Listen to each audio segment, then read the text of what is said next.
Ya estamos en la etapa donde hablamos sobre el canal binario.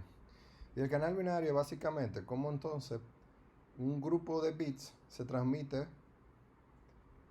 a través de un canal convencional y en el receptor vuelven a convertirse en otro grupo de bits. Aquí hablamos sobre lo que es la codificación del canal y aquí cuando nos referimos a eso es lo que se interpreta como la modulación digital, que básicamente lo que busca es convertir esa secuencia de bits de entrada a una forma de onda como la que ya conocemos que se transmiten con ondas electromagnéticas para luego en el receptor interpretar esas ondas electromagnéticas y volverla a convertir en bits. El proceso de formar esa onda electromagnética es muy similar al proceso que nosotros hemos visto ya de cómo llevar una señal análoga a una concatenación de bits. Entonces, llevando ese mismo proceso, nosotros ahora tenemos que primero buscar una forma de representar esos bits en una forma de onda, que normalmente aquí se puede utilizar el PAM para ir agrupando los paquetes de bits en la cantidad de símbolos. Y entonces eso después llevarlo a una onda pasabanda que es la que se transmite por el aire. Entonces a través de, dependiendo de la técnica de modulación que se utilice, ¿verdad? Entonces sería la forma en que se agruparían los distintos bits para crear los símbolos. Básicamente el trabajo que tiene el modulador o demodulador se separa en mapear bits a unas señales numéricas y convertir las señales en una forma de onda. Entonces cuando nosotros lo vemos desde el punto de vista del diseño de esos moduladores, lo que nosotros estamos buscando, el objetivo es maximizar la tasa a la que entran los bits al codificador y recuperar los bits con una tasa de error pequeña en el receptor. Vuelvo y repito, el objetivo cuando tú diseñas tus moduladores es que puedan entrar la mayor cantidad de bits al codificador y que en el receptor nosotros podamos recuperar los bits con el mínimo error. Cuando ya estamos dentro del canal, el canal tiene varias restricciones. Por ejemplo, hay restricciones en la potencia de transmisión, ¿verdad? Porque idealmente entre más capacidad de potencia tenemos, ¿verdad? Entonces mejor será la relación señal a ruido. Pero eso es una restricción porque tampoco podemos usar infinita potencia por cosas que ya hemos visto a través de las clases. Otras restricciones que tenemos es una limitante en el ancho de banda. El espectro se comparte entre varios canales, entre varias emisoras y sistemas, por lo que el ancho de banda también está delimitado. También tenemos lo que son los retrasos o el delay, ¿verdad? El tiempo que dura de salir de un punto y llegar al otro. Tenemos restricciones en la compatibilidad de estándares y muchas otras restricciones. Y estos son los aspectos que tenemos que tener en cuenta con relación al canal. O sea, el canal no es perfecto, tiene varias imperfecciones. Y esto es independiente de si el canal es alámbrico o inalámbrico. Como ya hemos discutido, nosotros nos estamos enfocando puramente en los canales inalámbricos. Y las imperfecciones en las que nos vamos a concentrar son el retraso de propagación o el delay, la atenuación y el ruido. ¿Qué pasa? El retraso de propagación y la atenuación ambas se pueden calcular con anterioridad, simplemente sabiendo dónde están localizadas las antenas. Estos temas se van a entrar en mucho más detalle cuando ustedes entren en la asignatura de antena y propagación, porque básicamente ya son factores que son predeterminados. Ahora, el ruido, si nosotros lo podemos estudiar y verlo desde el punto de vista de procesos estocásticos para entenderlo, pero medirlo va a tener su propia complejidad. Si nosotros vemos lo que es el retraso de propagación o el delay, básicamente el reloj en el receptor va a estar retrasado por un efecto delta en relación al reloj del transmisor. Y la magnitud del retraso es importante, pero normalmente va a ser constante durante todo el sistema. ¿Verdad? Y aquí eso va a ser parte de lo que forma parte del quality of service del sistema. Y básicamente, si nosotros podemos ya determinar cuánto es el tiempo de retraso, ¿verdad? Que va a estar causado por la propagación y los filtros, ¿verdad? Entonces ya con eso nosotros podemos simular o entender el comportamiento que va a tener el receptor con relación al transmisor. Por ejemplo, cuando nosotros estemos trabajando con los USRP, ustedes van a ver que la llegada de los bits va a tener una pequeña diferencia con la que tiene el transmisor y eso es normal. Entonces imagínate cuando tenemos una distancia larga entre el transmisor y el receptor. Con relación a la atenuación, esto lo conocemos como la pérdida de amplitud que existe en el canal. O sea, cuando yo entro una señal con una potencia en la salida, va a tener una potencia menor. Y eso es la atenuación y se da en todo tipo de canal. Entonces, la escala en el receptor se va a normalizar en relación al link budget. Y el link budget es como nosotros entonces aseguramos a través de poniendo etapas de amplificadores en el transmisor para que en el receptor llegue un voltaje mínimo o una potencia mínima. Entonces el link budget va a estar dado por la ganancia de amplificación, la pérdida que vamos a tener en el acompañamiento hacia la antena, la ganancia que vamos a tener nuevamente en la antena y la pérdida que se tiene en la propagación de la señal. De nuevo, esto se puede determinar, ya son valores predeterminados que dependiendo de la distancia que tenga entre los dos puntos va a ser la pérdida de la propagación y eso ya entonces se hace una sumatoria y se determina, por ejemplo, el nivel de ganancia que tiene que tener el amplificador, tomando en consideración los parámetros que tiene la antena, la capacidad de la antena y la misma distancia que existe entre los puntos. Ahora, con el ruido, ¿verdad? Eso va a tratar el retraso y la atenuación como problemas separados, ¿verdad? Y nos va a permitir crear un modelo dentro del canal donde UDT se convierte en una banda de paso para su transmisión. El ruido normalmente lo modelamos como un ruido blanco gaussiano aditivo, dado ya ciertos teoremas de procesos estocásticos. Y en el receptor, entonces convertimos la banda de paso recibida en una banda base, vamos a denominarla BDT, donde BDT, que es la señal que tenemos en el receptor, va a estar compuesta por dos señales. UDT, que es la señal que se envió, y ZDT, que es el ruido. ZDT lo vamos a ver con más detalle en la próxima unidad. Ahora, esto es en grosso modo lo que se trata, lo que es el canal dentro de un canal binario. Cuando estamos enviando símbolos dentro de ese canal binario, nosotros queremos asegurar que nuestros símbolos no causen ruido a lo interno. Sabemos que existen dos tipos de ruido, los ruidos que son parte del sistema y los ruidos que son externos, ¿verdad? Entonces, nosotros tenemos la capacidad de minimizar los ruidos que son internos a nuestro sistema. Entonces, para asegurar que entre el símbolo no haya interferencia, nosotros tenemos que satisfacer lo que es el criterio de Nyquist, ¿verdad? Y con esta condición, nosotros aseguramos que no hay interferencia entre símbolos.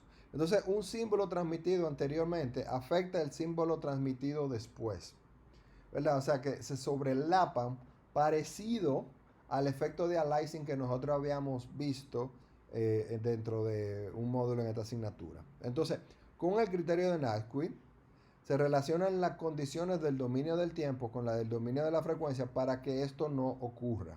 Entonces es de alta importancia llevarnos de las condiciones que establecen el primero y el segundo criterio de Nyquist para asegurar que entre símbolos no haya interferencia. Más detalles sobre el criterio de Nyquist nosotros lo vamos a ver en temas separados dentro de este módulo. Ahora, para entrar la información al canal, nosotros tenemos que modular. Y el propósito de modular es entrar la mayor cantidad posible de información en el menor espacio posible del espectro de frecuencia.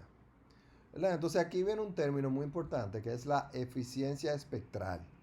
Y lo que esto es qué tan rápido se puede transmitir en un ancho de banda asignado. O sea que dentro del mismo ancho de banda, la técnica de modulación que pueda transmitir más bits por segundo dentro de ese ancho de banda es la que tiene una eficiencia espectral mayor. Dentro de las técnicas de modulación existen muchas versiones digitales de las modulaciones análogas.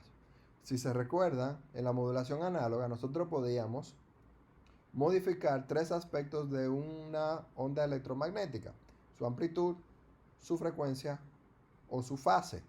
Nosotros podríamos modificar solamente una de esos tres componentes. En la modulación digital, nosotros podemos modificar igual esos componentes, pero también podemos hacer rejuegos entre esos componentes. Es decir, que podemos manipular más de una a la vez. Primero que vemos es la ASK, que es lo equivalente a la amplitud, a la modulación por amplitud. En el ASK nosotros tenemos dos niveles de amplitud que van a representar básicamente el 1 o el 0 de los bits, ¿verdad? Y durante un tiempo específico van a mantener ese nivel de amplitud, indicando el valor que tiene ese bit, y dentro de otro periodo van a cambiar a representar el segundo bit. Entonces, por cada periodo van a tener un valor dependiendo del estado del bit que está representando. Ahora, ¿qué pasa? Aquí tenemos dos niveles de valores de voltaje o potencia. Si nosotros decidimos, vamos a decir, prender y apagar la portadora, nosotros podemos tener un ahorro de potencia, ¿verdad? Porque en el momento donde tenemos los ceros, no estamos transmitiendo y solamente prendemos la portadora en el momento de un 1, y es una forma de ASK, al que se llama on-off keying o OK, que es una versión de ASK con mayores eficiencia al nivel del uso de potencia. Igual que en la modulación FM, nosotros tenemos el FSK, donde nosotros vamos a estar trabajando con dos frecuencias de portadora que cada una va a representar el 1 o el 0 del bit. Y la diferencia o la frecuencia que se utiliza va a depender del estado del bit que se está representando. Al igual que el SK, durante el FSK nosotros vamos a tener un periodo fijo donde vamos a estar transmitiendo una frecuencia para representar cada bit que se está enviando. El FSK, al igual que el ASK, tienen una eficiencia espectral igual de 1. Y al igual que la modulación por fase, nosotros tenemos su versión digital que sería el PSK. Y básicamente vamos cambiando la fase de la señal con relación a los bits. Y aquí cuando tenemos solamente, vamos a decir, una representación pura del PM, entonces sería el BPSK, que sería el Binary Phase Shift Keying. Y aquí nosotros estamos que la señal cambia en un giro cambia de fase en 180 grados, ¿verdad? Y la ventaja de esto es que, ¿verdad?, nosotros podemos suavizar la señal en el cambio de fase porque lo hacemos en el momento que hay un cruce por cero, ¿verdad? Ahí hacemos el cambio de fase delimitando en el cambio de bits. Pero ¿qué pasa? Con el BPSK, la fase de una portadora cambia en 180 grados con el cambio del estado. Entonces hay diferentes versiones de BPSK, o de PSK mejor dicho. En el BPSK nosotros estamos transmitiendo un bit a la vez, por lo que la eficiencia espectral del BPSK es de 1 bit por segundo por hercio, igual que en el caso del ASK y del FSK. Una versión del PSK es el QPSK. A diferencia del BPSK, aquí nosotros estamos dividiendo la señal y estamos enviando 2 bits a la vez. Eso quiere decir que nosotros estamos enviando dentro del mismo espectro de ancho de banda, estamos enviando más información. Aquí, el modulador produce dos portadoras con un desfase de 90 grados. Entonces, la data modulada por cada portadora, entonces cuando se suma, nosotros se producen 4 posibles señales. Y eso significa, como nosotros podemos ver en la imagen, que nosotros tenemos 4 opciones, 4 cambios en la señal, ¿verdad? Entonces la señal va a tener 4 tipos de fases y cuando detecta en qué fase está, entonces se puede determinar el par de bits que se está utilizando. Entonces, con el QPSK, la eficiencia espectral es de 2 bits por segundo por hercio. Eso significa que tiene el doble de cantidad de bits que se pueden enviar con relación al BPSK, dado el mismo ancho de banda. Pero no solo existe el QPSK, sino que también existe el MPSK. El MPSK básicamente lo que define es la cantidad de símbolos que se pueden tener en cada etapa de transmisión. Entre mayor es el M, mayor es la eficiencia con relación al espectro, pero eso también impacta que nosotros tenemos que tener más fases definidas para cada transmisión. Pero ¿cuál es el problema? O sea, cuando yo aumento la cantidad de M, ¿verdad? Entonces yo estoy haciendo un uso más eficiente del espectro. Pero entonces en el receptor se me hace más difícil determinar cuál es la fase de la señal. Porque deberíamos hacer los cambios de la señal en los cambios de cruce por cero, pero entre más fases tenemos, más preciso tiene que ser el receptor en identificar cada fase para cometer la menor cantidad de errores. Dado esto, se han comenzado a trabajar con diferentes esquemas, por ejemplo, como el QAM. Y esto es lo que se llama la modulación de amplitud en cuadratura. Entonces el QAM modifica una señal banda base a una forma de onda compleja banda de paso y se transmite agregando el conjunto completo. Entonces básicamente lo que hace es que dos formas de onda con la misma frecuencia, pero con un desfase de 90 grados entre ellas, son manipuladas para representar la señal de datos. Y entonces modular por amplitud con estas dos portadoras en cuadratura se puede ver como la modulación de amplitud y la modulación de fase dentro de una sola portadora. Entonces aquí tenemos un rejuego entre fase y amplitud. Y ya estamos haciendo una combinación de dos aspectos de una onda electromagnética. ¿Qué pasa? Dentro de un conjunto de señales QAM, la secuencia de bits va a llegar a una tasa determinada, vamos a decir a RBPS, donde vamos a tener que cada B bloques de B bits se van a convertir en una secuencia de señales complejas dentro de un símbolo, y entonces esa tasa se va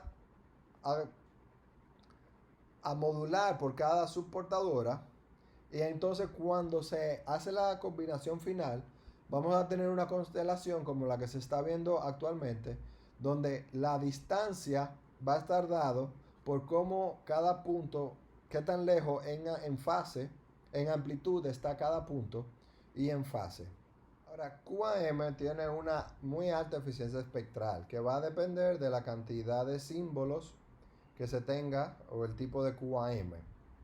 Ahora, ¿qué pasa con el QAM? Que en el momento de que hay presencia de ruido, la demodulación es un poco compleja por el nivel de control en el desfase que puede existir. Existen diferentes combinaciones entre lo que es el MPCK y el QAM. El QAM, ¿verdad? Nosotros con entonces aquí vemos lo que es el APCK, que básicamente es parecido al QAM, pero la diferencia es en el punto donde nosotros cómo creamos la constelación. Y aquí entonces podemos ver en este gráfico cómo se representan cada punto, donde así como va aumentando la amplitud, tú vas creando más fases. Entonces aquí tú tienes una detección un poco menos susceptible al ruido. Por lo que este tipo de combinación del APCK te ayuda a ser más eficiente cuando tú tienes alta presencia de ruido. Por último, vamos a hablar sobre lo que es el OFDM, que es una técnica de multiplexación que se utiliza bastante en el área de telecomunicación. Y esta técnica lo que hace es una combinación de una multiplexación por división de frecuencias ortogonales específicamente, con diferentes técnicas de modulación para, vamos a decir, dentro de un ancho de banda, usarlo de forma mucho más eficiente. Entonces, básicamente es la combinación de modulación y multiplexación para mejorar la eficiencia espectral. O sea que esto se utilizaría después de las técnicas de modulación que nosotros hemos hablado, como QAM, APCK, BPCK, QPCK o cualquier otra. Entonces, la data digital que lleva en serie, o sea, cuando te llega a ese grupo de bits, él lo va a dividir en la cantidad de subcanales que tenga el OFDM, donde cada subcanal es una frecuencia o una subportadora que se va a modular siguiendo una de las técnicas digitales que ya hemos visto. Entonces la señal va a ser procesada con esas técnicas digitales, y todo ese grupo de cada subportadora va a recibir lo que es la transformada rápida inversa de Fourier para generar la señal que va a ser transmitida. Entonces se va a hacer lo que es el IFFT a todas las subportadoras, y ese grupo de subportadoras es lo que se va a enviar. Entonces en el proceso inverso, en el receptor, se va a usar la transformada rápida de Fourier para generar o separar cada subportadora y luego ser demodulada por el esquema de modulación que se utilizó. Ahora, la ventaja, como hemos mencionado, del OFDM es que unifica lo que es una técnica de modulaciones digitales con multiplexación y tiene una eficiencia espectral alta. Y esta eficiencia espectral va a depender de varios factores. Primero, de la relación señal-ruido que tenga la transmisión, pero va a depender más sobre la cantidad de subportadoras que tenga la señal, el esquema, y de la técnica de modulación que se esté utilizando. Entonces, en el caso de que se esté utilizando QAM,